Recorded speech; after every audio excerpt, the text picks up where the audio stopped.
Eto mga boss, Donaire bumanat ni Casimero. Carlos Martin, ikakasa daw ng laban dito kay Philippus Netomba. Yan ang ating pag-uusapan ngayon mga boss. Pero kung bago kayo sa ating YouTube channel, baka pwede makahingi ng isang like, subscribe at pakipindot na rin ating notification bell para ma-update kayo sa ating mga bagong video na katulad nito. Well mga idol, mainit talaga itong dalawa na si Philippus at itong si Martin. Na kung saan mga idol, itong ating pambato na si Carlos Martin ay rank number 2 ito sa WBO Super Bantamweight Division. Samantalang itong si Philippus Netomba, rank number 9 ito sa WBO Super Bantamweight Division mga idol. So ayon sa ating mga boxing fans, bakit hindi daw itong labanan itong si Philippus Netomba dito kay Carlos Martin? No, para daw makita daw natin kung gaano daw kalupit itong si Carlos Martin. Pero ayon sa tagapagsalita ng kampo ni Carlos Martin na itong si Silver Boys mga boss, na bakit hindi daw mag-offer itong si Philippus Netomba, no? Para makita daw kung talagang totoong naghamon ito, dahil baka sa YouTube lang daw ito naghahamon. Pero ayon sa ating mga boxing fans ay nakita naman daw na talagang hinamon itong si Carlos Martin dito kay Philippus Netomba.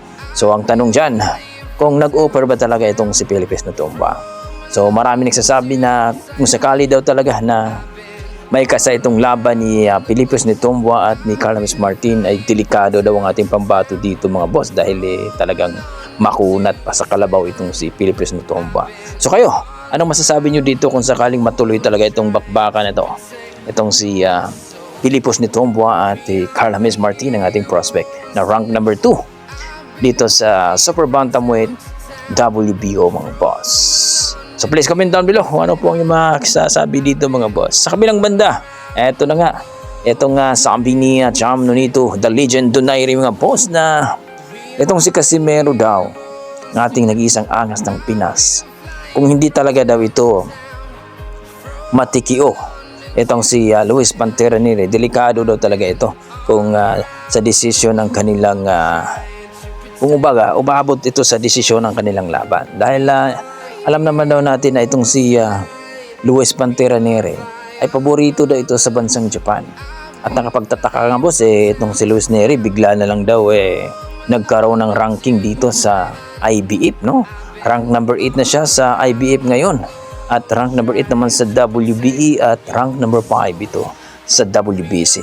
Kaya napakalaking chances daw itong si Cuadrolas Casimero na kapag manalo daw ito, sigurado daw talaga na magkakaroon ito ng ranking dito sa featherweight division mga boss. Kaya naman sabi niya Donaire, ang ating legend mga boss, siguraduhin daw ni Casimero na matikiyo itong si Luis Pantera Nere para sigurado ang kanyang panalo, dahil kung aabot daw ito sa desisyon, delikado daw ang ating nag-iisang angas ng Pinas, dahil alam naman natin na itong si Luis Nere ay paborito daw ito sa bansang Japan.